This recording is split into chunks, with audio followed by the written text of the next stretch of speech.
Hi, I want to explain different types of randomness in random module in Python.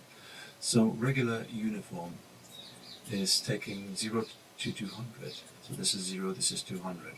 And I will just choose a random point on that line. As you can see, it distributes quite evenly. Then you have Gaussian distribution, and that will create a bell in the middle. So here we have one end, second end, and it will propagate on 0 with spreading of 50 to each side, and this will create a bell curve. Then we have triangular distribution, which is very similar to Gaussian, just is less math, and we can choose where the peak is. So this is start, this is end, and this is peak.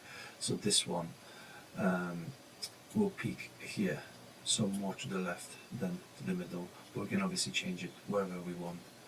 And the last one that I would like to show you is exponential, that we can actually cluster it to one side.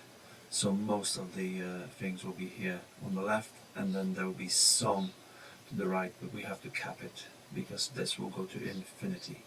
So this will be good, for example, for starbursts. So we have a whole sky of stars, and then some of them are brighter than others, but not that many. So this is a quick introduction to it, and I'm looking forward to see what you guys are going to do with it. Cheers.